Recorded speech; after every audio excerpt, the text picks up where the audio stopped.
I'd like to speak about intonation. Simply, intonation is the rise and fall of the voice in speaking. Intonation can change the meaning totally. Simply, I consider it as the most important and difficult feature of speech. So, simply and logically, our speech is divided into two types. The first type is asking and telling. Asking and telling. So I have two goals to cover today about the intonation. Simply, I'll begin with asking. When I'm asked a question, simply I will try to find out information that I'm not aware of. Or I am checking that my information is correct. So I have two types of questions. Find out questions and make sure questions. I begin with find out questions. If I'm saying, where are you from? Where are you from? So, usually, but not typically, find out questions always pronounce it with falling tone. So, if I am asking you questions that I am finding out new information, I have to pronounce it with falling tone. So, if I say, where are you from? Where are you from? Falling tone. Could you possibly repeat after me? Where are you from? Okay. Another example, if I say, how much they are? How much they are? It's also falling tone, simply because it's sort of finding out questions. And if I am asking you a question that I am making sure that my information is correct, I pronounce it with the rising tone. So find out questions, falling tone. Make sure questions, rising tone. If I say, was Ahmed there? Was Ahmed there? It's sort of make sure that Ahmed there or not. Was Ahmed there? So it's sort of making sure question, so I pronounce it with rising tone. Another example, if I say, doesn't she work with you? Doesn't she work with you? Rising tone. So I have general rule.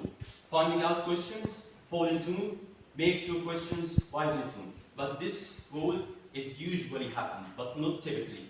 As I have a sort of exception. I have one word of note. If I say, if I'm asking my close friend about his birthday, I am temporarily forget his date, but not completely. So I pronounce the find out questions with the rising tone. Okay? So I have a sort of exception. When find out questions is pronounced with rising tone, here I am not seeking new information, I'm just making sure that my information is correct or not. So I ask him, when is your birthday? When is your birthday? It's sort of exception. But the general rule, find out questions, falling tone. Okay?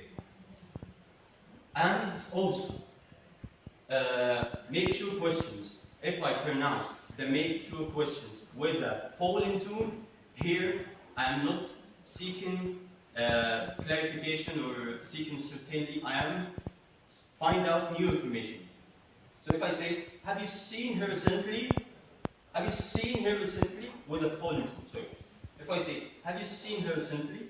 It's sort of falling tone as I have no idea about her. Whether she's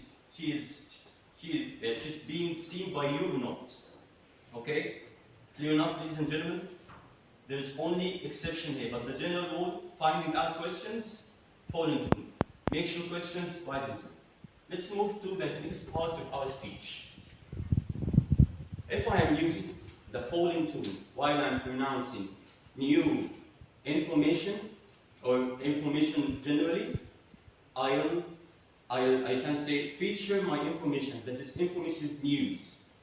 Again, if I am using the falling tone while I am saying information, I'm just indicating that my information is news, not information that the speaker and the hearer are aware of.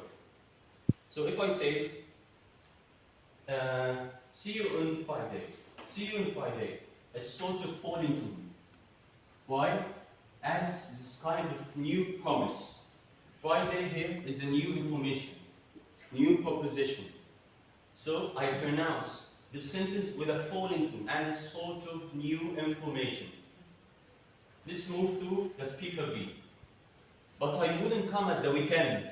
But I wouldn't come at the weekend with a rising tone. So weekend here is pronounced with a rising tone because this sort of repeating information. This is repeating information. Weekend is the same Friday. So now weekend become information that the speaker and the hearer are aware of. Okay? Let's complete the sentence. As I'm ready, with a falling tone, adds this sort of new information to the speaker. So new information, usually pronounce it with falling tone. Information that the speaker and hearer are aware of, have to pronounce it with a rising tone. This is a general rule. Another example. If I say, you look exhausted last night. You look exhausted last night with a rising tone. This seems a sort of question.